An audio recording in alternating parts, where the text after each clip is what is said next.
अध्यात्मयोगेन वियुक्तसेवया प्राणेन्द्रियात्माभिजयेन सम्यक् सच्छ्रद्धया ब्रह्मचर्येण शश्वत् असंप्रमादेन जयेन वाचाम्। भागवत सारोद्धारस्य निवृत्तकर्माचरण प्रकरणे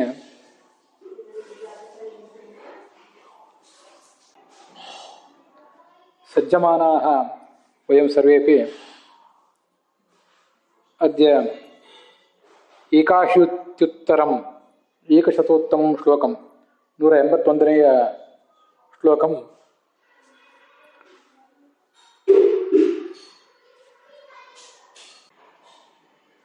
अत्र उपतिष्ठामहे।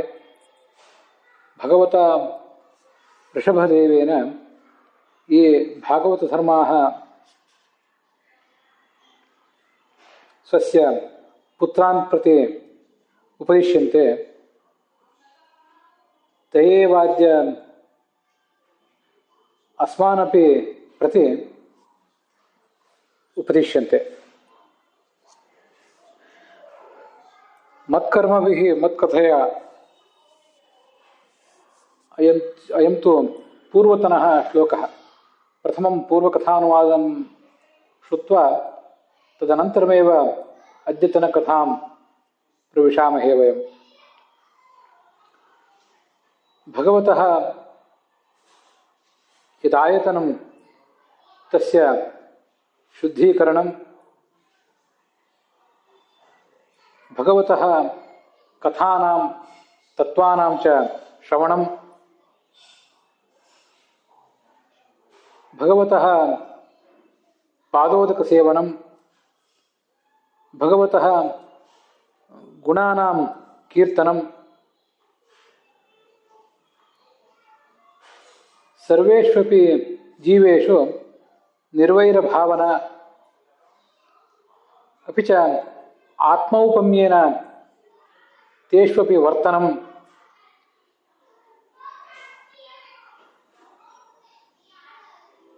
सर्वेषाम् अस्माकं शरीरेषु गृहेषु च आत्मात्मीय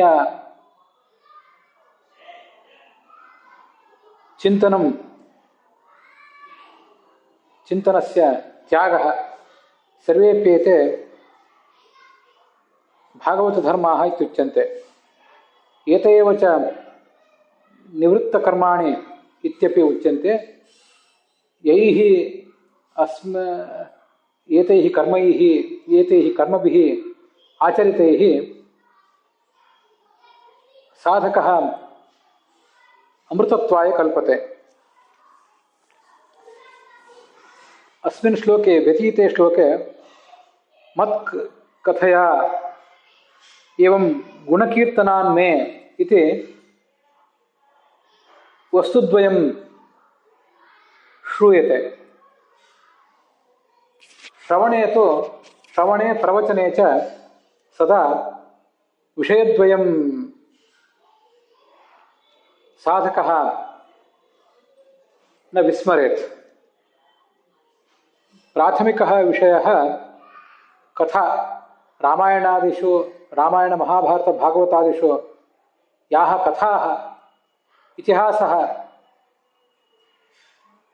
भगवतः भागवतानां च कथितः, तस्याः कथायाः श्रवणं, इतिहासानां वृत्तान्तानां श्रवणं, ये जाताः ये मृताः जननमरणयोर्मध्ये कथं वा एते सर्वेपि जिजीवुः, एतानि सर्वाण्यपि वृत्तान्तानि साधकः शृणुयादेव। अपरश्च विषयः भगवतः गुणकीर्तनं। कथायाः वृत्तान्तानां श्रवणम् एकं, भगवतः माहात्म्यस्य, भगवतः सर्वोत्तमत्वस्य, संसारस्य असारतायाश्च श्रवणम्, एतेषां विषयाणाम् अनुसन्धानम्। ನಾಮಾನಿ ರೂಪಾಣಿ ಚ ಮಂಗಲಾನಿ ಇತಿ ಪೂರ್ವಂ ಅಭ್ಯಥಾಯಿ. ಭಗವತಃ ಮಂಗಲಾನಿ ನಾಮಾನಿ ಭಗವತಃ ರೂಪಾಣಿ ಚ ಸಾಧಕಃ ಸದಾ ಶೃಣುಯಾತ್ ಕೀರ್ತಯೇದಪಿ. ಋಷಭದೇವ ಹೇಳಿದಂಥ ಭಾಗವತ ಧರ್ಮಗಳನ್ನು ನಾವು ನೋಡ್ತಾ ಇದ್ದೀವಲ್ಲ, ಅದರಲ್ಲಿ ನಾವು ಗಮನಿಸಬೇಕಾದಂಥ ಸಂಗತಿ ಒಂದು ಕಳೆದ ದಿವಸದಲ್ಲಿ ಬಂದಿತ್ತು. ಮತ್ಕರ್ಮ ವಿಹಿ, ಸ್ವಯಂ ಭಗವಂತನಾದಂಥ ಋಷಭದೇವ ತನ್ನ ಮಕ್ಕಳಿಗೆ ಹೇಳ್ತಾ ಇರೋದು, ನನ್ನ ಕುರಿತಾದ ಕಾರ್ಯಗಳನ್ನು ಮಾಡಬೇಕು ಅಂತ. ಅಲ್ಲಿ ಮತ್ಕರ್ಮ ವಿಹಿ, ನನ್ನ ಕರ್ಮಗಳು ಅಂದ್ರೆ ಯಾವುದು? ಮತ್ ಅಂದ್ರೆ ನಾನು, ನನ್ನದು ಅಂತ ಅನ್ನೋದನ್ನು ಸೂಚನೆ ಮಾಡ್ತದೆ. ಅಸ್ಮತ್ ಅಂತಿದ್ರೆ ನಮ್ಮ ಅನ್ನೋದನ್ನು ಸೂಚನೆ ಮಾಡ್ತದೆ. ಮತ್ಕರ್ಮ ಅಂದ್ರೆ ನನಗೆ ಸಂಬಂಧಪಟ್ಟ ಕಾರ್ಯ, ನನ್ನ ಆಲಯ. ಅದು ನಮ್ಮ ಆಲಯ ಅಲ್ಲ. ಮನುಷ್ಯ ತಾನು, ಸಾಧಕ ತಾನು ಏನು ವಾಸ ಮಾಡಿಕೊಂಡಿದ್ದಾನೆ, ಆ ಮನೆಯ ಶುದ್ಧೀಕರಣ ಇತ್ಯಾದಿಗಳನ್ನ ಇಲ್ಲಿ ಹೇಳ್ತಾ ಇಲ್ಲ. ಹೊರತು ಭಗವಂತನ ಮಂದಿರಗಳು, ನಮ್ಮ ಮನೆಯಲ್ಲೇ ಇರುವಂತಹ ಭಗವಂತನ ಗರ್ಭಗೃಹ ಒಂದು, ಇನ್ನೊಂದು ಪವಿತ್ರ ದೇವಾಲಯಗಳು, ಮಠಗಳು. ಅಲ್ಲೆಲ್ಲ ನಾವು ಹೋದಾಗ ಭಗವಂತನ ಮಂದಿರವನ್ನು ಸ್ವಚ್ಛ ಮಾಡುವುದು ಇತ್ಯಾದಿ ಕರ್ಮಗಳನ್ನು ಮಾಡಬೇಕು. ಮದ್ಗೃಹ ಸಮ್ಮಾರ್ಜನಾದಿವಿಹಿ ಅಂತ ಅದನ್ನೇ ವಿಷ್ಣು ತೀರ್ಥರು ಹೇಳಿದ್ದಾರೆ. ನನ್ನ ಗರ್ಭಗುಡಿ, ನನ್ನ ಆಲಯ, ಮಠಗಳು ಇವನ್ನೆಲ್ಲವನ್ನು ಕೂಡ ಸಮ್ಮಾರ್ಜನ ಮಾಡಬೇಕು. ಕಸ ಗುಡಿಸುವಂಥ ಕೆಲಸ, ನೆಲ ಒರೆಸುವಂಥ ಕೆಲಸ ಇತ್ಯಾದಿಗಳನ್ನು ಮಾಡಬೇಕು. ಮತ್ತೆ ಆ ದೇವರ ಉಪಕರಣಕ್ಕೆ ಬೇಕಾದಂಥ ಪಾತ್ರಗಳನ್ನು ಸ್ವಚ್ಛ ಮಾಡಿಕೊಳ್ಳುವುದು ಇತ್ಯಾದಿಗಳನ್ನು ಕೂಡ ಮಾಡಬೇಕು. ನಮ್ಮ ಮನೆಯಲ್ಲಿ ಸಾಮಾನ್ಯವಾಗಿ ನಾವು ಮಾಡ್ತಿರ್ತೇವೆ. ಅದು ಮಾತ್ರ ಅಲ್ಲ, ಬೇರೆ ಯಾವುದಾದ್ರೂ ಮಠ ಮಂದಿರಗಳಿಗೆ ಹೋದಾಗ ಅಲ್ಲಿಯೂ ಕೂಡ ಕಸ ಗುಡಿಸುವ, ನೆಲ ಒರೆಸುವ, ಪಾತ್ರ ಪಡಗಗಳನ್ನು, ಉಪಕರಣಗಳನ್ನು ಸ್ವಚ್ಛ ಮಾಡುವಂಥ ಕೆಲಸ ಇತ್ಯಾದಿಗಳನ್ನು ಮಾಡಬೇಕು. ಮತ್ತೆ ಎಲ್ಲ ಮಠ ಮಂದಿರಗಳಿಗೆ ಹೋದಾಗ ಅಲ್ಲಿ ನಾವು ಪೂಜೆ ಮಾಡುವಂಥ ಅವಕಾಶ ನಮಗೆ ಬರದೇ ಇರಬಹುದು. ಅಲ್ಲಿ ಪೂಜೆ ಮಾಡ್ಲಿಕ್ಕೆ ಅರ್ಚಕರೇ ಬೇರೆ ಇರ್ತಾರೆ.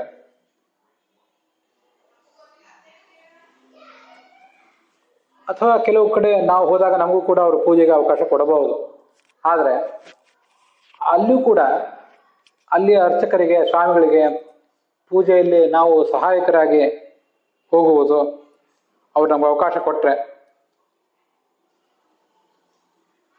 ಅಂಥ ಸೇವೆಗಳನ್ನು ನಾವು ಕೂಡ ಮಾಡಬಹುದು. ನಾವು ಎಲ್ಲರೂ ಕೂಡ ಮಾಡಬಹುದಾದಂಥ ಮತ್ತೊಂದು ಸೇವಾ ಇದೆ, ಆದರೆ ನಾವೆಲ್ಲ ಮಾಡೋದಿಲ್ಲ ಅದನ್ನು.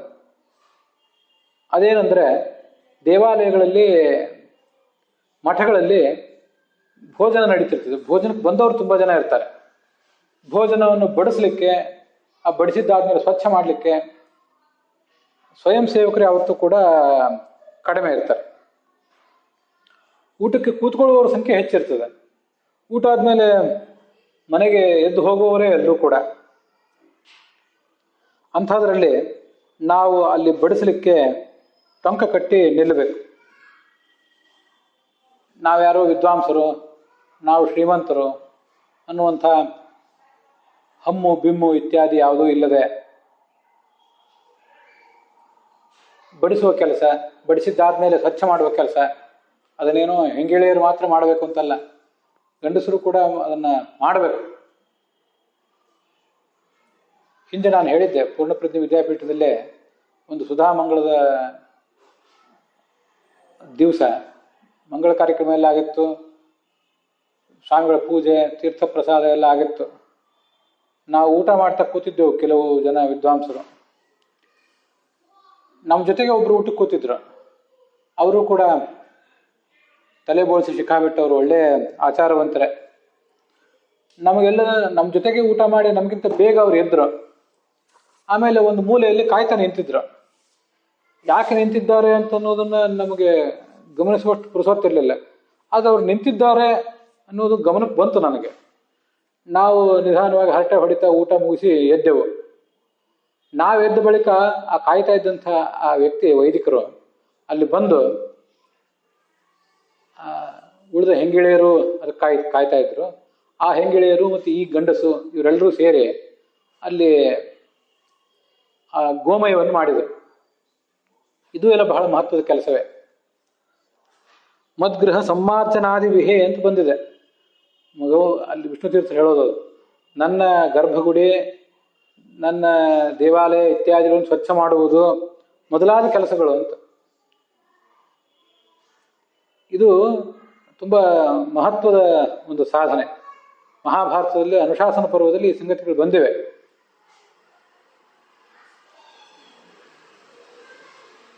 ದೇವಮಾಲ್ಯಾಪನೇನಂ ದ್ವಿಜೋಚ್ಛಿಷ್ಟ ನಿಬರ್ಹಣಂ ಶಾಂತ ಸಂವಾಹನಂ ಏಕೈಕಮಪಿ ರಾಜೇಂದ್ರ ಗೋಪ್ರದಾನಾದ್ ವಿಶಿಷ್ಯತೆ ಅಂತ ಒಂದು 3-4 ಸಂಗತಿಗಳನ್ನು ಅಲ್ಲಿ ಹೇಳಿದ್ದಾರೆ. ದೇವಮಾಲ್ಯಾಪನೇನಂ, ದೇವರ ಮೇಲಿನ ನಿರ್ಮಾಲ್ಯವನ್ನು ವಿಸರ್ಜಿಸುವುದು. ನಮ್ಮ ಮನೆಯಲ್ಲಿ ದೇವರ ಮೇಲಿನ ನಿರ್ಮಾಲ್ಯವನ್ನು ವಿಸರ್ಜಿಸಲಿಕ್ಕೆ ನಮಗೆ ಅವಕಾಶ ಸಿಗ್ತದೆ. ಹೋದಲ್ಲಿ ಬಂದಲ್ಲೆಲ್ಲ ಮಠಗಳಲ್ಲಿ, ಮಂದಿರಗಳಲ್ಲಿ, ನಮ್ಮನೆಯನ್ನು ಗರ್ಭಗುಡಿಯಲ್ಲಿ ಅವರು ಒಳಗೆ ಬಿಟ್ಕೊಳ್ತಾರೆ ಅಂತಿಲ್ಲ. ಒಳಗೆ ಸೇರಿಸದೇ ಇರುವಂಥ ಪ್ರಸಂಗಗಳು, ಅಂಥ ಪರಿಸರಗಳೇ ಹೆಚ್ಚು. ಅದೇನೇ ಇರಲಿ, ಆ ಕಸ ಗುಡಿಸುವುದು, ಸ್ವಚ್ಛ ಮಾಡುವುದು ದೇವ ಮಂದಿರಗಳಲ್ಲಿ, ಅದು ಕೂಡ ಇಂಥದ್ದೊಂದು ಸೇವೆಯೇ ಆಗ್ತದೆ. ದ್ವಿಜೋಚ್ಛಿಷ್ಟ ನಿಬರ್ಹಣಂ.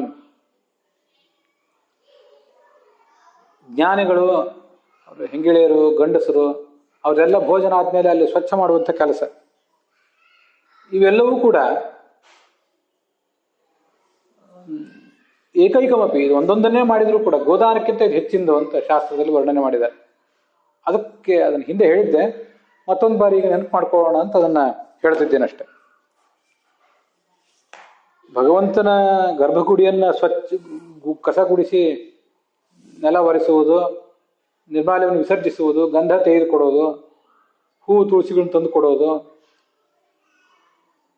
ಇತ್ಯಾದಿ ಕೆಲಸದಲ್ಲಿ ನಾವು ಪಾಲ್ಗೊಳ್ಳುವುದೇನಿದೆಯಲ್ಲ, ಇದು ಕೂಡ ಭಗವಂತನ ಪೂಜೆ ಅಂತಲೇ ಅನ್ಸ್ಕೋತದೆ, ಭಗವಂತನ ಕರ್ಮ ಅಂತಲೇ ಅನ್ಸ್ಕೋತದೆ ಅದು. ಮತ್ತೆ ಭೋಜನಕ್ಕೆ ಬಡಿಸುವುದು, ಭೋಜನ ಆದಮೇಲೆ ಎಲೆಗಳನ್ನು ತೆಗೆಯುವುದು, ಈ ಕೆಲಸವೂ ಕೂಡ ಭಗವಂತನ ಪೂಜೆ ಅಂತಲೇ ಅನ್ಸ್ಕೋತದೆ. ಭಗವಂತನ ಪೂಜೆ ಅಂದರೆ ನೇರವಾಗಿ ಭಗವಂತನ ವಿಗ್ರಹಕ್ಕೆ ಸಂಬಂಧಿಸಿದ ಕೆಲಸಗಳನ್ನು ಮಾಡುವುದು ಮಾತ್ರ ಭಗವಂತನ ಕೆಲಸ ಅಲ್ಲ. ಎಲ್ಲವೂ ಕೂಡ ಈ ರೀತಿಯಾಗಿ ಭಗವಂತನ ಕೆಲಸವೇ. ಅದನ್ನ ನಾವು ಕೂಡ ಸಂಕೋಚವಿಲ್ಲದೆ ಮಾಡಬೇಕು.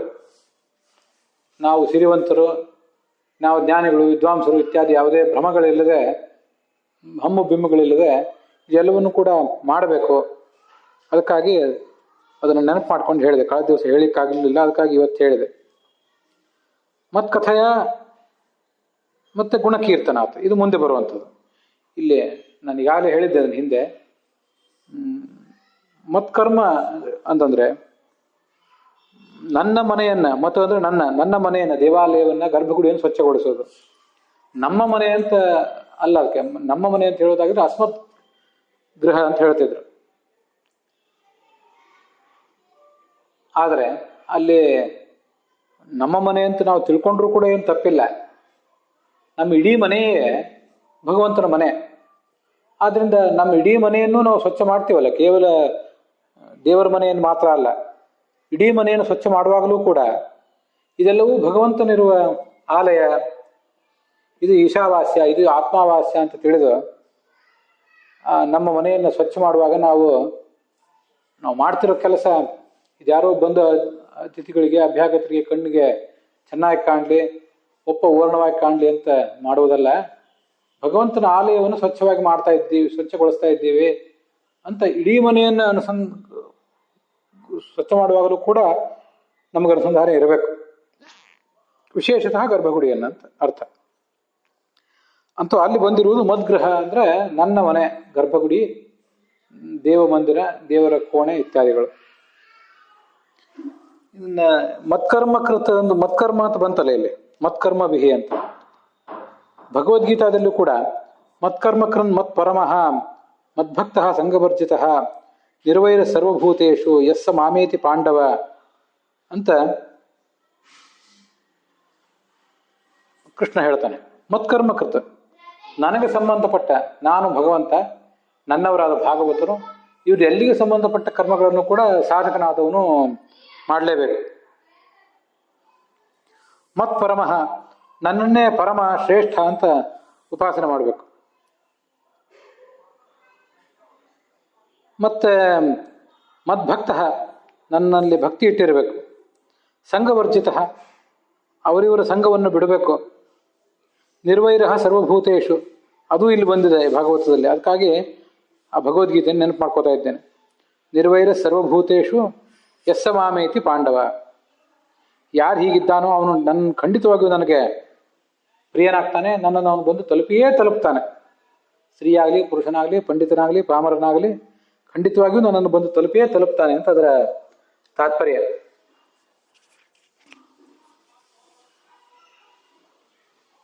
ಮತ್ತೆ ಕಥೆಯ ಗುಣಕೀರ್ತನ ಆದ್ಮೇ ಎರಡು ಸಂಗತಿಗಳಿವೆ. ಅದನ್ನು ಮತ್ತೊಂದ್ಸರಿ ವಿವರಿಸಿ ಹೇಳಬೇಕು ಅಂತ ಅನಿಸ್ತು ನನಗೆ, ಅದಕ್ಕಾಗಿ ಮತ್ತೆ ಹೇಳ್ತಾ ಇದ್ದೇನೆ ಅಷ್ಟೆ. ನಾವು ಶ್ರವಣ ಮನನ ಧ್ಯಾನ ಮಾಡಬೇಕಲ್ಲ, ಶ್ರವಣ ಮಾಡುವಾಗ ಏನೇನನ್ನ ಶ್ರವಣ ಮಾಡಬೇಕು?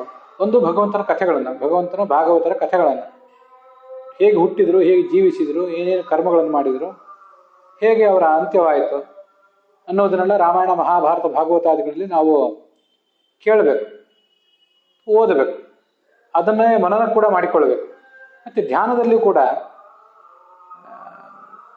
ಆ ಎಲ್ಲದನ್ನೂ ಕೂಡ ನಾವು ಕಾಣುವ ಪ್ರಯತ್ನ ಮಾಡಬೇಕು.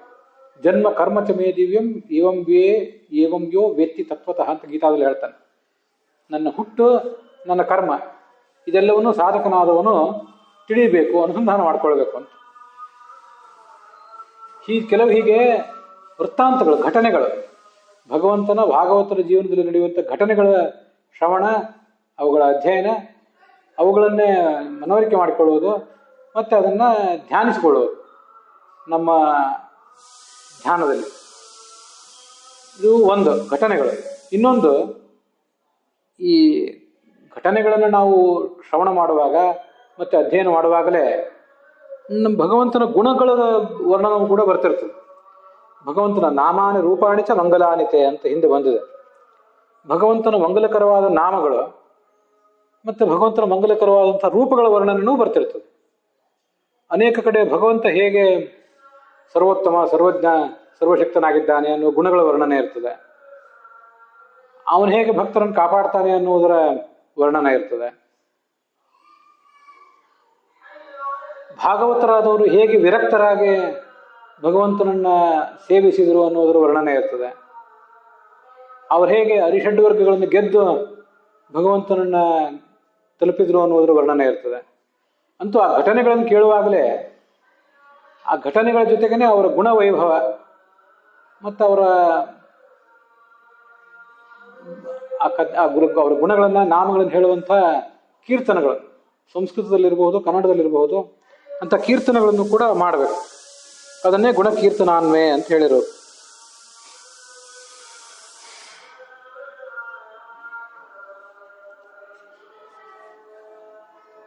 ಇದಿಷ್ಟನ್ನ ಕಳೆದ ದಿವಸ ಹೇಳಿದ್ರೂ ಕೂಡ ಮತ್ತೊಂದು ಬಾರಿ ಹೇಳಬೇಕು ಅನಿಸ್ತು. ಕೆಲವು ಹೆಚ್ಚಿನ ವಿಷಯಗಳನ್ನು ಕೂಡ ಹೇಳಿದ್ದೇನೆ ಅಂತ ಅಂದ್ಕೊಂಡಿದ್ದೇನೆ. ಅವುಗಳನ್ನು ಈಗ ತಮ್ಮ ಎದುರಿಗೆ ಇಟ್ಟಿದ್ದೇನೆ. ಈಗ ಮುಂದೆ ನಾವು ನೋಡಬೇಕಾದದ್ದು 181ನೇ ಶ್ಲೋಕ. ಅಧ್ಯಾತ್ಮ ಯೋಗೇನ ವಿಕ್ತ ಸೇವೆಯ ಅಂತ. ಅಧ್ಯಾತ್ಮ ಯೋಗ ಅಂದರೆ, ಅಧ್ಯಾತ್ಮ ಅಂದರೆ ನಮ್ಮ ಅಂತರ್ಯಾಮಿಯಾಗಿರ್ತಕ್ಕಂಥ ಭಗವಂತ.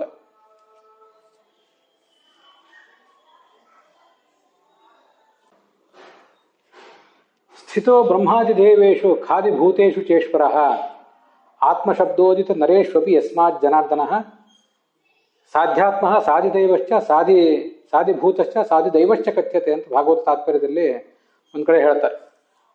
ಬ್ರಹ್ಮಾದಿ ದೇವತೆಗಳಲ್ಲಿ ಭಗವಂತ ಇದ್ದಾನೆ. ಮತ್ತೆ ಪೃಥ್ವಿ, ಅಪ, ತೇಜಸ್ಸು, ವಾಯು, ಆಕಾಶ ಅನ್ನುವಂತಹ 5 ಭೂತಗಳಲ್ಲಿ ಅವನಿದ್ದಾನೆ. ಮತ್ತೆ ಆತ್ಮ ಅಂದರೆ ನಾವೆಲ್ಲರೂ ಜೀವಿಗಳು, ನರರು, ಮನುಷ್ಯರು, ಇವರಲ್ಲೂ ಇದ್ದಾನೆ. ಆದ್ರಿಂದ ಅವನಿಗೆ ಅಧ್ಯಾತ್ಮ, ಅಧಿಭೂತ, ಅಧ್ಯಾತ್ಮ ಅಂತ ಹೇಳ್ತಾರೆ ಅಥವಾ ಸಾಧ್ಯಾತ್ಮ ಅಂತ ಹೇಳ್ತಾರೆ. ಭೂತಗಳಲ್ಲಿರುವುದರಿಂದ ಸಾಧಿಭೂತ ಅಂತ ಹೇಳ್ತಾರೆ. ಬ್ರಹ್ಮಾದಿ ದೇವತೆಗಳಲ್ಲಿರೋದ್ರಿಂದ ಸಾಧಿ ದೈವ ಅಂತ ಕೂಡ ಅವನನ್ನು ಕರೀತಾರೆ. ಅದಕ್ಕಾಗಿ ಅಧ್ಯಾತ್ಮ ಅನ್ನೋ ಶಬ್ದ ಇಲ್ಲಿ ಬಂದಾಗ ಅಧ್ಯಾತ್ಮದ ಚಿಂತನೆ, ಅಧ್ಯಾತ್ಮದಲ್ಲಿ ಆಸಕ್ತಿ ಅಂತ ಹೀಗೆಲ್ಲ ನಾವು ಪ್ರಯೋಗ ಮಾಡ್ಕೋತಿರ್ತೀವಿ. ಅನೇಕ ಬಾರಿ ಜೀವನದಲ್ಲಿ ಕೇಳ್ತಾ ಇರ್ತೇವೆ. ಧರ್ಮ ಅಧ್ಯಾತ್ಮವನ್ನು ಆಚರಿಸಬೇಕು ಮನುಷ್ಯ, ಅದನ್ನ ಮರಿಬಾರದು ಅಂತೆಲ್ಲ ಕೇಳ್ತಿರ್ತೇವೆ. ಅಧ್ಯಾತ್ಮ ಅಂದ್ರೆ ಮುಖ್ಯವಾಗಿ ನಮ್ಮೊಳಗಿರುವ ಭಗವಂತನನ್ನೇ ಅಧ್ಯಾತ್ಮ ಅನ್ನೋ ಶಬ್ದದಿಂದ ನಾವು ಹೇಳ್ತಾ ಇರೋದು. ಅಧ್ಯಾತ್ಮ ಅಂದ್ರೆ ನಮ್ಮೊಳಗಿರುವ ನಮಗೆ ನಿಯಾಮಕನಾದಂತಹ ಭಗವಂತ,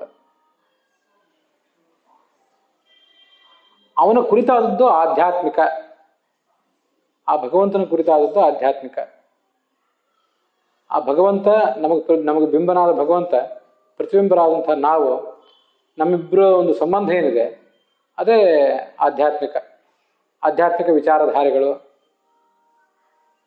ಆಧ್ಯಾತ್ಮಿಕ ಅನುಸಂಧಾನ ಅಂತ ಹೀಗೆಲ್ಲ ಶಬ್ದಗಳನ್ನು ಪ್ರಯೋಗ ಮಾಡುವುದು ಶಾಸ್ತ್ರದಲ್ಲಿ ಈ ದೃಷ್ಟಿಯಿಂದಲೇ. ಹೀಗೆ ಅಧ್ಯಾತ್ಮ ಯೋಗ, ಆ ಅಧ್ಯಾತ್ಮ ಶಬ್ದವಾಚ್ಯನಾದ ಭಗವಂತ ಏನಿದ್ದಾನೆ ಅವನಲ್ಲಿನ ಒಂದು ಯೋಗ ನಿಷ್ಠ, ಅಧ್ಯಾತ್ಮ ನಿಷ್ಠಯ ಅಂತ ಅದಕ್ಕೆ ಅರ್ಥ ಬರೆದಿದ್ದಾರೆ ವಿಷ್ಣು ತೀರ್ಥಾಚಾರ್ಯ. ಯೋಗ ಅನ್ನೋ ಶಬ್ದಕ್ಕೇನೆ ಅನೇಕ ಥರದ ಅರ್ಥಗಳನ್ನು ನಾವೇ ಮಾಡ್ಕೋಬಹುದು. ಇದಕ್ಕೆಲ್ಲ ವಿಷ್ಣು ತೀರ್ಥರು ಹೆಚ್ಚು ಅರ್ಥ ಬರೆದಿಲ್ಲ. ಭಾಗವತದ ಟಿಪ್ಪಣಿಕಾರರು ಏನೇನು ಅರ್ಥ ಬರೆದಿರ್ತಾರೆ ಅದನ್ನೆಲ್ಲ ಗುರುಗಳಾದಂಥ ಪುರಾಣಿಕಾಚಾರ್ಯರು ಇಲ್ಲಿ ಪ್ರಾಯ ಕಾಣಿಸಿರ್ತಾರೆ. ಆ ಭಗವಂತನಲ್ಲಿ ನಿಷ್ಠೆ ಇರಬೇಕು ಮತ್ತು ಆ ಭಗವಂತನ ಜೊತೆಗೆ ನಮಗಿರುವ ಸಂಬಂಧವನ್ನು, ಯೋಗ ಅಂದರೆ ಸಂಬಂಧ, ಆ ಯೋಗವನ್ನು ನಾವು ಆ ಸಂದರ್ಭದಲ್ಲಿ ನೆನಪು ಮಾಡ್ಕೊಳ್ಬೇಕು. ಭಗವಂತನಿಗೂ ನಮಗೂ ಸಂಬಂಧ ಯಾವತ್ತಿಂದಲೂ ಇದ್ದೇ ಇದೆ. ಆ ಇರುವ ಸಂಬಂಧವನ್ನು ಆ ಸಂದರ್ಭದಲ್ಲಿ ನಾವು ನೆನಪಿಗೆ ತಂದ್ಕೋಬೇಕು, ಎಚ್ಚರಿಕೆ ತಂದ್ಕೋಬೇಕು. ಅದು ಅಧ್ಯಾತ್ಮ ಯೋಗ. ವಿವಿಕ್ತ ಸೇವಾ, ವಿವೇಕಿಗಳಾದಂಥ ಸಜ್ಜನರ ಒಡನಾಟ ಮಾಡಬೇಕು, ಅದೊಂದು ಅರ್ಥ. ವಿವಿಕ್ತರು ಅಂದರೆ ವಿವೇಕವುಳ್ಳಂತಹ ಸಜ್ಜನರು, ಅವರ ಸೇವಾ, ಅವ್ರ ಜೊತೆ ಸಂಘ ಮಾಡಬೇಕು, ಅವ್ರ ಮೂಲಕ ಧರ್ಮಗಳನ್ನು ಅರಿಯಬೇಕು ಅಂತ. ಇನ್ನೊಂದು ವಿವಿಕ್ತ ಅಂದರೆ ವಿವಿಕ್ತ ದೇಶ ಸೇವಿತ್ವಂ ಅಂತ ಹೇಳ್ತಿರ್ತಾರೆ. ಏಕಾಂತದಲ್ಲಿರಬೇಕು. ಮೂರ್ಖರಾದ ನಮ್ಮ ಮನಸ್ಸು ದೇಹವನ್ನು ಕಲುಷಿತಗೊಳಿಸುವಂಥ ವ್ಯಕ್ತಿಗಳ ಜೊತೆಗೆ ಸಹವಾಸ ಮಾಡಬಾರ್ದು, ಜ್ಞಾನಿಗಳ ಜೊತೆಗೆ ಸಹವಾಸ ಮಾಡಬೇಕು, ಏಕಾಂತದಲ್ಲಿರಬೇಕು ಅಂತ. ಮುಂದೆ ಹೀಗೆ ವಿವಿಕ್ತ ಅನ್ನೋದಕ್ಕೆ ಒಂದು ರಹಸ್ಯ ಪ್ರದೇಶದಲ್ಲಿ, ಏಕಾಂತ ಪ್ರದೇಶದಲ್ಲಿ ಇರಬೇಕು ಅಂತ ಒಂದು ಅರ್ಥ. ಇನ್ನೊಂದು ವಿವೇಕಿಗಳಾದ ಜ್ಞಾನಿಗಳ ಸಹವಾಸ ಮಾಡಬೇಕು ಅಂತ ಇನ್ನೊಂದು ಅರ್ಥ.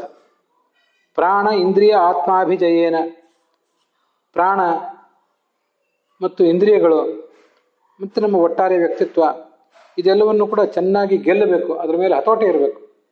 ಪ್ರಾಣಾಯಾಮ ಇತ್ಯಾದಿಗಳನ್ನು ಮಾಡಬೇಕು ಅಂತ ಅರ್ಥ. ಪ್ರಾಣದ ಮೇಲಿನ ಹತೋಟಿಗಾಗಿ ಮತ್ತು ಇಂದ್ರಿಯಗಳ 5 ಕರ್ಮೇಂದ್ರಿಯ 5 ಜ್ಞಾನೇಂದ್ರಿಯಗಳ ಹತೋಟಿಗಾಗಿ ಬ್ರಹ್ಮಚರ್ಯ ಇತ್ಯಾದಿಗಳನ್ನು ಪಾಲಿಸಬೇಕು. ಮಿತಾಹಾರ ಮತ್ತು ಮೌನ ಇತ್ಯಾದಿಗಳನ್ನ ಸಾಧಿಸಬೇಕು.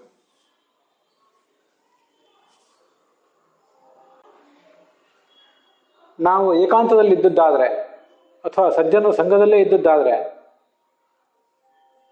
ಕಿವಿಯಿಂದ ಕೇಳಬಾರ್ದನ್ನು ನಾವು ಕೇಳುವುದು ಕಡಿಮೆ ಆಗ್ತದೆ. ಕಣ್ಣಿನಿಂದ ನೋಡಬಾರ್ದನ್ನೆಲ್ಲ ನಾವು ನೋಡಿಬಿಡ್ತೇವೆ. ಬೇರೆ ಪ್ರಸಂಗದಲ್ಲಿ ಆದರೆ ನಾವು ಈ ವ್ಯಾವಹಾರಿಕ ಪ್ರಪಂಚದಲ್ಲೇ ಇದ್ದು ಬಿಟ್ರೆ ನೋಡಬಾರ್ದನ್ನು ನೋಡುವ, ಕೇಳಬಾರ್ದನ್ನು ಕೇಳುವ ಸಾಧ್ಯತೆಯೇ ಹೆಚ್ಚು. ಜನೇಶು ದೇಹಂಭರ ವಾರ್ತಿಕೇಶು ಅಂತ ಹಿಂದೊಂದು ಕಡೆ ಬಂದಿದೆ. ಯಾವತ್ತೂ ಹೊಟ್ಟೆ ಹೊರೆಯುವುದು ಹೇಗೆ, ಹಣ ಹೆಸರು ಮಾಡುವುದು ಹೇಗೆ ಅನ್ನೋದ್ರ ಬಗ್ಗೆನೇ ಈ ಜನರದ ಆಲೋಚನೆ. ಅದರಲ್ಲೇ ಸದಾ ಮುಳುಗಿರ್ತಾರೆ. ಅದನ್ನು ಬಿಟ್ಟು ಬೇರೆ ಆಲೋಚನೆಯೇ ಅವರಿಗಿಲ್ಲ. ಅವರ ಮಾತು ಕಥೆ ವ್ಯವಹಾರ, ಅವರ ವೃತ್ತಿ ಉದ್ಯೋಗ ಎಲ್ಲವೂ ಕೂಡ ಹೊಟ್ಟೆ ಹೊರೆಯುವುದು ಹೇಗೆ, ಹಣ ಸಂಪಾದನೆ ಮಾಡುವುದು ಹೇಗೆ ಅನ್ನೋದ್ರ ಸುತ್ತಲೇ ಗಿರಿಕಿ ಹೊಡಿತಾ ಇರ್ತದೆ. ಅದು ಸುತ್ತಲೂ ತಿರುಗಾಡ್ತಾ ಇರ್ತದೆ ಅವರ ಮಾತು ಕಥೆ, ಅವರ ವರ್ತನೆ ಇದೆಲ್ಲವೂ ಕೂಡ. ಅವರೇ ದೇಹಂಭರ ವಾರ್ತಿಕರು. ಅವರ ಸಹವಾಸ ಬಿಟ್ಟು ನಾವು ಸಜ್ಜನರ ಸಹವಾಸ ಮಾಡಿದ್ದಾದರೆ ಕಿವಿಯಿಂದ ಕೇಳಬಾರ್ದನ್ನ ಕೇಳುವುದು ಕಡಿಮೆ ಆಗ್ತದೆ, ನೋಡಬಾರ್ದನ್ನು ನೋಡುವುದು ಕಡಿಮೆ ಆಗ್ತದೆ, ಘ್ರಾಣೇಂದ್ರಿಯದ ಮೇಲೆ ನಿಯಂತ್ರಣ ಬರ್ತದೆ. ಆಹಾರವನ್ನು ತೆಗೆದುಕೊಳ್ಳುವುದು ಕೇವಲ ಜೀವನಕ್ಕಾಗಿ ಮಾತ್ರ ಹೊರತು ಚಾಪಲಕ್ಕಾಗಿ ಜಿಹ್ವಾ ಚಾಪಲ್ಯಕ್ಕಾಗಿ ಅಲ್ಲ ಅಂತನ್ನುವ ನಿಯಂತ್ರಣ ಬರ್ತದೆ. ಮುಟ್ಟಬಾರ್ದನ್ನು ಮುಟ್ಟುವ ಸಾಧ್ಯತೆ ಕಡಿಮೆ ಆಗ್ತದೆ. ಇದಿಷ್ಟು 5 ಜ್ಞಾನೇಂದ್ರಿಯದ್ದಾಯಿತು. ಹೋಗಬಾರ್ದಲ್ಲಿ ಹೋಗುವ ಕಾಲುಗಳ ಪ್ರವೃತ್ತಿಗೆ ಕಡಿವಾಣ ಬೀಳ್ತದೆ. ಯಾಕಂದ್ರೆ ಇರುವುದು ಸಜ್ಜನರ ಸಂಘದಲ್ಲಿ, ಅವ್ರ ಜೊತೆಗಿದ್ಮೇಲೆ ಬೇರೆ ಕಡೆ ಹೋಗ್ಲಿಕ್ಕೆ ಮನಸ್ಸೇ ಆಗೋದಿಲ್ಲ. ಕೈಯಿಂದ ಮಾಡಬಾರ್ದಾದ್ದನ್ನು ಮಾಡುವ ಪ್ರವೃತ್ತಿಯು ಕಡಿವಾಣ, ಅದಕ್ಕೊಂದು ಕಡಿವಾಣ ಬೀಳ್ತದೆ, ಅದಕ್ಕೊಂದು ಅಂಕೆ ಬೀಳ್ತದೆ.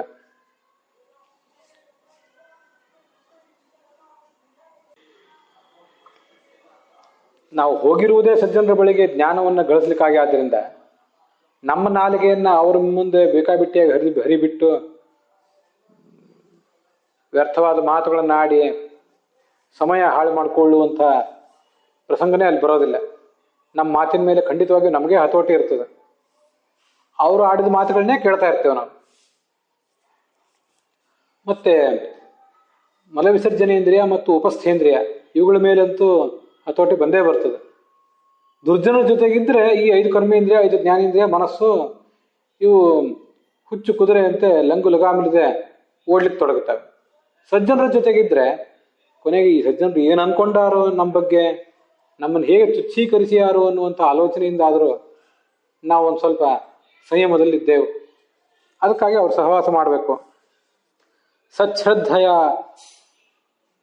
ಅಂತ ಮುಂದೆ ಬಂದಿರೋದು. ಒಳ್ಳೆಯ ವಿಷಯಗಳಲ್ಲಿ ಶ್ರದ್ಧಾ ಇರಬೇಕು. ಸತ್ ಅಂದರೆ ಭಗವಂತ, ಸಕಲ ಗುಣಗೂ ಪರಿಪೂರ್ಣನಾದಂಥ ಭಗವಂತ. ಸದಿತಿ ಪ್ರಾಣ, ಮುಖ್ಯ ಪ್ರಾಣ, ಅವನು ಸತ್.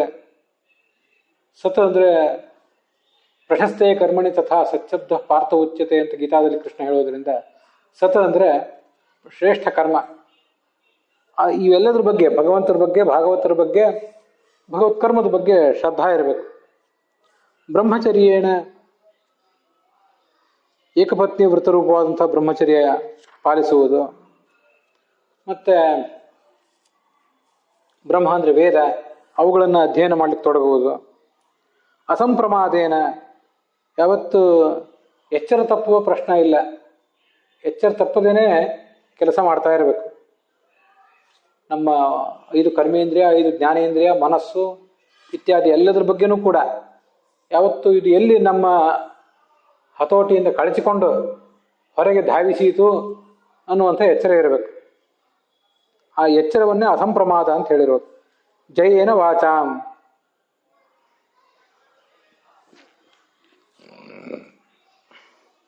ಮಾತುಗಳನ್ನು ಗೆಲ್ಲುವುದು ಅಂತ ಬಂತು.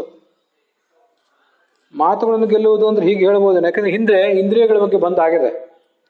ಇಂದ್ರಿಯಗಳಲ್ಲಿ 5 ಕರ್ಮೇಂದ್ರಿಯ, 5 ಜ್ಞಾನೇಂದ್ರಿಯಗಳ ಬಗ್ಗೆ ಬಂದಿದೆ. ಮತ್ತು ಅದನ್ನು ಗೆಲ್ಲುವುದು ಅಂದ್ರೆ ಏನು, ಅದನ್ನು ಪ್ರತ್ಯೇಕವಾಗಿ ಯಾಕೆ ಹೇಳಬೇಕು ಅಂತ ಒಂದು ಪ್ರಶ್ನೆ ಬರ್ಬೋದು.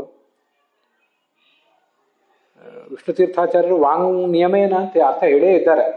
ಆದರೆ ಅದಲ್ಲದೆ ಇನ್ನೊಂದು ಅರ್ಥ ಹೇಳಬೇಕು ಅಂತ ನನಗೆ ತತ್ಕಾಲದಲ್ಲಿ ಕಾಣಿಸ್ತಾ ಇದೆ. ವಾಚಾಮ್ ಅಂದ್ರೆ ನಮ್ಮ ವಾಗೀಂದ್ರಿಯ ಅಂತ ಅರ್ಥ ಅಲ್ಲ.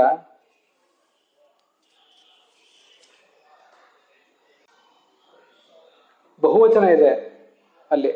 ನಮಗಿರುವುದು ಒಂದೇ ವಾಗೀಂದ್ರಿಯ, ಒಂದು ನಾಲಿಗೆ, ಮಾತಾಡ್ಲಿಕ್ಕೆ ಬಯಸುವಂಥದ್ದು. ವಾಕ್, ಪಾಣಿ, ಪಾದ, ಪಾಯು, ಉಪಸ್ಥ ಅಂತ 5 ಕರ್ಮೇಂದ್ರಿಯಗಳಲ್ಲಿ ವಾಣಿ ಒಂದು ವಾಗೀಂದ್ರಿಯ. ಆದರೆ ಅದು ನಮಗಿರೋದು ಒಂದೇ. ನಮ್ಮ ಎಲ್ಲರದ್ದು ಸೇರಿ ಅದಕ್ಕೆ ಬಹುವಚನ ಹೇಳ್ಬೋದು, ಹೇಳ್ಬಾರ್ದಂತೇನಿಲ್ಲ. ಅಲ್ಲಿ ವಾಚಾಮತ್ ಬಹುವಚನ ಇರೋದಕ್ಕೆ ಮತ್ತೊಂದು ಅರ್ಥ ಇದೆ. ವಾಚಾಮ್ ಅಂದ್ರೆ ಶಾಸ್ತ್ರಗಳು ಅಂತ ಅರ್ಥ. ಯಾವತ್ ಬ್ರಹ್ಮ ವಿಷ್ಠಿತಂ ತಾವತಿ ವಾಕ್.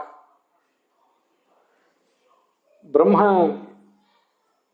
ಎಷ್ಟೆಷ್ಟು ಕಾಲದಲ್ಲಿ, ಎಷ್ಟೆಷ್ಟು ದೇಶದಲ್ಲಿ ವ್ಯಾಪ್ತವಾಗಿದೆಯೋ ಅಷ್ಟಷ್ಟು ದೇಶದಲ್ಲಿ, ಅಷ್ಟಷ್ಟು ಕಾಲದಲ್ಲಿ ವಾಗಭಿಮಾನಿಯಾದಂಥ ಲಕ್ಷ್ಮೀದೇವಿಯು ಕೂಡ ವ್ಯಾಪ್ತಳಾಗಿದ್ದಾಳೆ. ಗುಣತಃ ವ್ಯಾಪ್ತಳಲ್ಲದೆ ಇರಬಹುದು, ದೇಶದ ಕಾಲತಶ್ಚ ಅವಳು ವ್ಯಾಪ್ತಳಾಗಿದ್ದಾಳೆ. ಮತ್ತೆ ಬ್ರಹ್ಮ ಎಷ್ಟು ದೊಡ್ಡವನ, ಅವನ ಗುಣಗಳನ್ನು ಪ್ರತಿಪಾದನೆ ಮಾಡುವಂಥ ಶಾಸ್ತ್ರವೂ ಕೂಡ ಅಷ್ಟು ದೊಡ್ಡದಿದೆ. ಹೀಗೆ ವಾಕ್ ಅಂತ ಶಬ್ದದಿಂದ ನಾವು ಶಾಸ್ತ್ರವನ್ನು ಇಟ್ಕೊಳ್ಳೋಣ, ಅದರ ಬಹುವಚನವನ್ನು ಇಟ್ಕೊಳ್ಳೋಣ. ಅನೇಕ ಶಾಸ್ತ್ರಗಳು, ಪೌರುಷೀಯ ಅಪೌರುಷೀಯ ಶಾಸ್ತ್ರಗಳು ಮೊದಲಾದೆಲ್ಲವೂ ಕೂಡ ಅವುಗಳನ್ನು ಗೆಲ್ಲಬೇಕು. ಅವುಗಳನ್ನು ಗೆದ್ದು ನಾವು ಅರ್ಥ ಮಾಡ್ಕೊಳ್ಬೇಕಾಗಿದೆ. ಅದು ವಾಚಾಂ ಜಯೇನ ಅನ್ನೋ ಮಾತಿನಿಂದ ನನಗಾಗೋ ಅರ್ಥ. ಇಂದ್ರಿಯ ಅಂತ ಬಂದ ಮೇಲೆ ಇಂದ್ರಿಯದಲ್ಲಿ ವಾಗೇಂದ್ರಿಯವು ಸೇರಿರೋದ್ರಿಂದ ಮತ್ತೆ ಇಲ್ಲಿ ವಾಚಾಂ ಜಯೇನ ಅಂತ ನಾವು ಹೇಳಬೇಕಾದಿಲ್ಲ ಅಂತ ನನ್ನ ತಾತ್ಪರ್ಯ. ಹೇಳಿದ್ರು ತಪ್ಪೇನಲ್ಲ. ಮಾತಿನ ಜಯ ಅಂತನ್ನೋದು ಬಹಳ ಮುಖ್ಯ. ಯಾವತ್ತು ಇಂದ್ರಿಯಗಳನ್ನ ಗೆಲ್ಲಬೇಕು ಅಂತ ಅನ್ನೋದ್ರಲ್ಲಿ ಮಾತನ್ನು ಗೆಲ್ಲಬೇಕು ಅನ್ನೋದು ಬಂದಿದೆ. ಮಾತನ್ನು ಗೆಲ್ಲಬೇಕು ಅಂತ ಮತ್ತೊಂದು ಬಾರಿ ಹೇಳ್ತಾ ಇದ್ದಾರೆ. ಮಾತನ್ನು ಗೆಲ್ಲುವುದು ಬಹಳ ಮುಖ್ಯ ಆದ್ದರಿಂದ ಅಂತ ತಾತ್ಪರ್ಯ.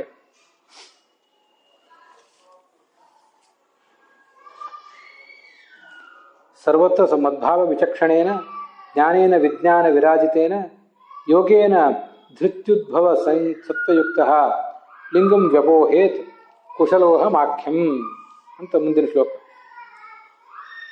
ಸರ್ವತ್ರ ಮದ್ಭಾವ ವಿಚಕ್ಷಣೇನ, ಎಲ್ಲ ಕಡೆ ಭಗವಂತನೇ ಇದ್ದಾನೆ ಅನ್ನೋ ಎಚ್ಚರ ಇರಬೇಕು. ಮತ್ತೆ ಜ್ಞಾನೇನ ವಿಜ್ಞಾನ ವಿರಾಜಿತೇನ, ಜ್ಞಾನ ವಿಜ್ಞಾನ ಅಂತ ಎರಡಿದೆ. ವಿಜ್ಞಾನಂ ಆತ್ಮಯೋಗ್ಯಂ ಸ್ಯಾತ್ ಜ್ಞಾನಂ ಸಾಧಾರಣಂ ಸ್ಮೃತಂ ಅಂತ. ಸಕಲ ಸಾಧಕರು ತಿಳ್ಕೊಳ್ಬೇಕಾದಂತಹ ಸಂಗತಿಗೆ ಏನನ್ನು ನಾವು ತಿಳ್ಕೊಬೇಕಾಗಿದೆಯೋ ಆ ಎಲ್ಲವನ್ನೂ ವಿಷಯೀಕರಿಸುವ ಜ್ಞಾನಕ್ಕೆ ಜ್ಞಾನ ಅಂತಾರೆ. ಎಲ್ರಿಗೂ ಸಾಮಾನ್ಯವಾದದ್ದು. ವಿಜ್ಞಾನ ಅಂದರೆ ಆತ್ಮಯೋಗ್ಯಂ ಸ್ಯಾತ್, ನಾನು ಕೆಲವು ನಿರ್ದಿಷ್ಟ ಸಂಗತಿಗಳನ್ನು ತಿಳ್ಕೊಬೇಕಾಗಿದೆ, ಅದರಿಂದ ನನಗೆ ಮೋಕ್ಷ. ನನ್ನದನ್ನು ನೀವು ತಿಳಿಬೇಕಾಗಿಲ್ಲ, ನಿಮ್ಮದನ್ನು ನಾನು ತಿಳಿಬೇಕಾಗಿಲ್ಲ. ಆದರೆ ಹೀಗೆ ಒಂದು ಜ್ಞಾನ, ಮತ್ತೊಂದು ವಿಜ್ಞಾನ. ಜ್ಞಾನೇನ ವಿಜ್ಞಾನ ವಿರಾಜಿತೇನ, ನಮ್ಮ ಜ್ಞಾನಕ್ಕೆ ಹೊಳಪು ಬರುವುದು ವಿಜ್ಞಾನದಿಂದ. ವಿರಾಜನ ಅಂದರೆ ಶೋಭಿಸುವುದು ಅಂತ ಅರ್ಥ. ನಮಗಿರುವ ಜ್ಞಾನಕ್ಕೆ ಹೊಳಪು ಬರುವುದು, ಅದಕ್ಕೊಂದು ಮೆರುಗು ಬರುವುದು ವಿಜ್ಞಾನ ಬಂದಾಗ. ಇದು ತುಂಬ ಸುಂದರವಾದಂಥ ಸಂಗತಿ. ಜ್ಞಾನ ವಿಜ್ಞಾನ ತೃಪ್ತಾತ್ಮ ಅಂತ ಗೀತಾದಲ್ಲಿ ಹೇಳಿರುವುದು ಇದನ್ನೇ. ಜ್ಞಾನವನ್ನು ವಿಜ್ಞಾನವನ್ನು ಪಡೆದು ಈ ಜೀವ ತೃಪ್ತನಾಗಬೇಕು ಅಂತ, ಸಾಧಕ ತೃಪ್ತನಾಗಬೇಕು ಅಂತ. ಯೋಗೇನ ಧೃತ್ಯುದ್ಭವ ಸತ್ವಯುಕ್ತ, ಇಂದ್ರಿಯಗಳನ್ನು ಗೆದ್ದಾಗ ಆ ಸಾಧಕನಿಗೆ ಒಂದು ಧೈರ್ಯ ಬರ್ತದೆ. ಆದ್ರಿಂದ ಒಂದು ಮನೋಬಲವೂ ಬರ್ತದೆ ಅವನಿಗೆ. ಯೋಗೇನ ಧೃತಿ ಉದ್ಭವ ಸತ್ವ ಅಂದರೆ ಅಂತಃಸತ್ವ, ನೈತಿಕ ಬಲ. ಅದನ್ನೇ ಮನೋಬಲ ಅಂತ ಹೇಳೋದು. ನಮಗೆ ನಮ್ಮ ಸಮಸ್ಯೆನೇ ಅದು. 5 ಕರ್ಮೇಂದ್ರಿಯಗಳನ್ನ 5 ಜ್ಞಾನೇಂದ್ರಿಯಗಳನ್ನ ಮನಸ್ಸನ್ನು ನಾವು ಗೆದ್ದಿಲ್ಲ. ಆದ್ರಿಂದ ನಮಗೆ ಧೈರ್ಯ ಇಲ್ಲ. ನಮಗೆ ಧೈರ್ಯ ಇಲ್ಲ ಅನ್ನೋದು ಬಹಳ ಮಹತ್ವದ ವಿಷಯ ಇದು. ನಮಗೆ ಸಮಾಜದಲ್ಲಿ ಜಡಗಳನ್ನು, ಚೇತನಗಳನ್ನು, ಜೀವನದಲ್ಲಿ ಆಗುವಂಥ ಏಳು ಬೀಳುಗಳನ್ನು ಎದುರಿಸುವಂಥ ಶಕ್ತಿ ಇಲ್ಲ. ಅನೇಕ ಬಾರಿ ನಮ್ಮನ್ನು ನಾವೇ ಎದುರಿಸಲಿಕ್ಕಾಗ್ತಾ ಇಲ್ಲ. ಎದುರಿಸುವುದರಲ್ಲಿ ನಾವು ವಿಫಲರಾಗ್ತಾ ಇದ್ದೇವೆ. ನಾವು ಹೇಳಿದಂತೆ, ನಾವು ಬಯಸಿದಂತೆ ನಾವೇ ನಡ್ಕೊಳ್ತಾ ಇಲ್ಲ. ಅದರಿಂದ ನಮಗೆ ನಾವೇ ಪ್ರತಿಸ್ಪರ್ಧಿಗಳಾಗಿ ಬಿಟ್ಟಿದ್ದೇವೆ. ಹೀಗೆ ನಮ್ಮನ್ನು ನಾವೇ ಎದುರಿಸಲಿಕ್ಕಾಗದೆ ನಾವು ಭೀತರಾಗಿದ್ದೇವೆ. ಜಡ ಚೇತನ ಸುತ್ತಮುತ್ತ ಇರುವಂಥ ಪ್ರತಿಯೊಂದರ ಬಗ್ಗೆನೂ ನಮಗೆ ಭಯವೇ. ಭಯ ಅನ್ನೋದು ಅಜ್ಞಾನದಿಂದ ಬಂದದ್ದು. ಜ್ಞಾನಿಯಾದವನಿಗೆ ಭಯ ಇರೋದಿಲ್ಲ. ಆದ್ರಿಂದ 5 ಕರ್ಮೇಂದ್ರಿಯ 5 ಜ್ಞಾನೇಂದ್ರಿಯಗಳನ್ನು ಮನಸ್ಸನ್ನು ಗೆದ್ದು ಧೈರ್ಯ ಸಂಪಾದನೆ ಮಾಡಿದ್ದಾನೆ. ಆದ್ರಿಂದ ಅವನಿಗೆ ಮನೋಬಲ ಬಂದಿದೆ. ಆ ಮನೋಬಲದಿಂದ ಅವನು ಈ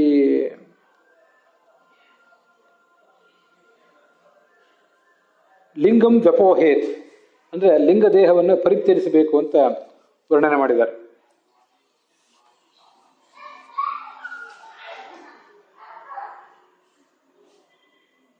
ಯೋಗೇನ ಧೃತ್ಯುದ್ಭವ ಸಪ್ತಯುಕ್ತ ಅಂತಿದೆಯಲ್ಲ. ಯೋಗ ಅಂದ್ರೆ ವಿಷ್ಣು ತೀರ್ಥಾಚಾರ್ಯ ಬರೀತಾರೆ, ಯೋಗ ಅಂದ್ರೆ ಧ್ಯಾನವೆಂಬ ಯೋಗ. ಧ್ಯಾನವೆಂಬ ಯೋಗವನ್ನು ನಾವು ಮಾಡಬೇಕು ಅಂತ. ವಿಜ್ಞಾನ ಅಂದ್ರೆ ಮುಕ್ತಿ ಸಾಧನವಾದ್ದು, ಬಿಂಬ ವಿಷಯಕವಾದಂಥ ನಮ್ಮ ಬಿಂಬನಾದ ಪರಮಾತ್ಮನ ಜ್ಞಾನ, ಅದು ವಿಜ್ಞಾನ.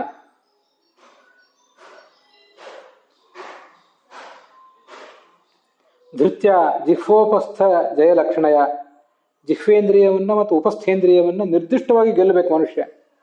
ಅದು ಧೈರ್ಯ.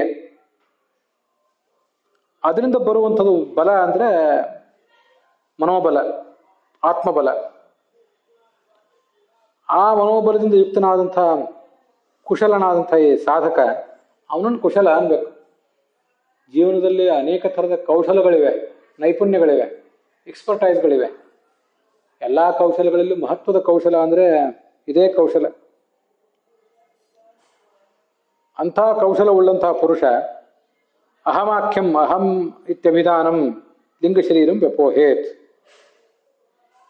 ಈ ಲಿಂಗ ಶರೀರದ ಬಗ್ಗೆನೇ ನಮಗೆ ಅಹಂ ಅಹಂ ಅಂತ ಅಭಿಮಾನ ಮೊದಲಿಂದ. ಅದನ್ನು ನಾವೀಗ ಬಿಡಬೇಕು. ಆ ಲಿಂಗ ಶರೀರದ ಮೇಲಿನ ಅಭಿಮಾನವನ್ನು ತೊರೆಯಬೇಕು ಅಂತ ಅರ್ಥ. ಯಾಕಂದ್ರೆ ಇದು ಮಹತ್ವದ ಸಂಗತಿ. ಮೂಲತಃ ಜೀವ ಲಿಂಗದೇಹದಿಂದ ಕೂಡಿದಾನೆ ಅನಾದಿ ಕಾಲದಿಂದ. ಅದರ ಮೇಲೆ ಸೃಷ್ಟಿ ಸಂದರ್ಭದಲ್ಲಿ ವಿಜ್ಞಾನ ದೇಹ ಬಂತು, ಈ ಅನಿರುದ್ಧ ದೇಹ ಬಂತು. ಪ್ರಮಾದದಿಂದ ಅದು ನಾನು ವಿಜ್ಞಾನ ದೇಹ ಅಂತ ಹೇಳಿದೆ. ಮತ್ತೆ ಆ ಒಂದು ಕಲ್ಪದಲ್ಲೇ ಮತ್ತೆ ಅನೇಕ ತಂದೆ ತಾಯಂದಿರಿಂದ ಹುಟ್ಟುವುದರಿಂದ ಆವಾಗೆಲ್ಲ ಭೌತಿಕ ದೇಹ ಬಂತು.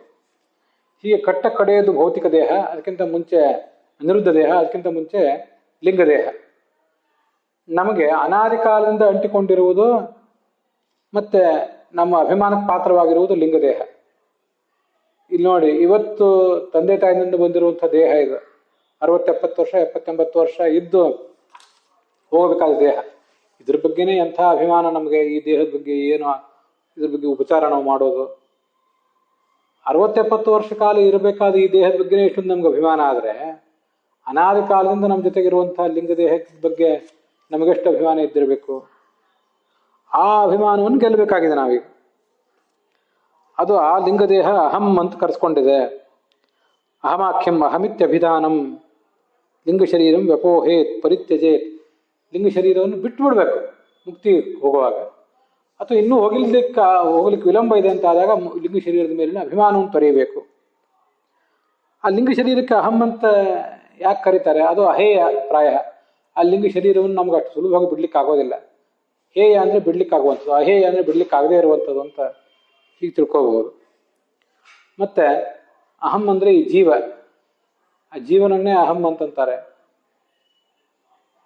ಆ ಜೀವ ಸ್ವರೂಪ, ನಮ್ಮ ಸ್ವರೂಪ ಇದು ಅಹೇಯ. ನಾವು ಯಾವತ್ತೂ ಕೂಡ ಪರಿತ್ಯಾಗ ಮಾಡಲಾಗದ ಸಂಗತಿ ಇದು. ಲಿಂಗದೇಹವನ್ನು, ಭೌತ ದೇಹವನ್ನು 60-70 ವರ್ಷಗಳ ನಂತರ ಕಳ್ಕೋತೇವೆ. ಅನಿರುದ್ಧ ದೇಹವನ್ನು ಸೃಷ್ಟಿಯ ಅಂತ್ಯಕಾಲದಲ್ಲಿ ಕಳ್ಕೋತೇವೆ. ಲಿಂಗದೇಹವನ್ನು ಮುಕ್ತಿಗೆ ಹೋಗುವಾಗ ಕಳ್ಕೋತೇವೆ. ಆದರೆ ನಮ್ಮನ್ನು ಮಾತ್ರ ನಾವು ಯಾವತ್ತೂ ಕಳ್ಕೊಳ್ಳೋದಿಲ್ಲ, ಕಳ್ಕೊಳ್ಳಿಕ್ಕೆ ಸಾಧ್ಯವೂ ಇಲ್ಲ, ನಾವು ಕಳ್ಕೊಳ್ಳಿಕ್ಕೆ ಬಯಸುವುದೂ ಇಲ್ಲ. ಆದ್ದರಿಂದ ನಮ್ಮನ್ನು ನಾವು ಹೇಗೆ ಬಿಟ್ಟಿರಲಾರೆವೋ, ನಮ್ಮ ನಂತರ ನಾವು ಬಿಟ್ಟಿರಲಾಗದ ಒಂದು ಸಂಗತಿ ತುಂಬ ಗಾಢವಾಗಿ ನಮಗೆ ಅನಾದಿ ಕಾಲದಿಂದ ಅಂಟಿಕೊಂಡಿರುವಂಥದ್ದು ಮುಕ್ತಿ ಕಾಲದಲ್ಲಿ ಹೋಗುವ ಸಂಗತಿ ಅಂದರೆ ಈ ಲಿಂಗದೇಹ. ಅದಕ್ಕಾಗಿ ಅದನ್ನು ಅಹಂ ಅಂತ ಹೇಳಿರ್ಬೇಕು. ಇದು ನನ್ನ ವ್ಯಾಖ್ಯಾನ. ಅಲ್ಲಿ ಪ್ರಾಯ ಇನ್ನೂ ಹೆಚ್ಚಿನ ವಿಷಯಗಳನ್ನು ಭಾಗವತದಲ್ಲಿ ಹೇಳಿರ್ಬೋದು. ಅದನ್ನು ಮುಂದೆ ನೋಡೋಣ. ಅಲ್ಲಿಗೆ ಇವತ್ತಿನ ಈ ಭಾಗ ಸಮಾಪ್ತವಾಗಿದೆ.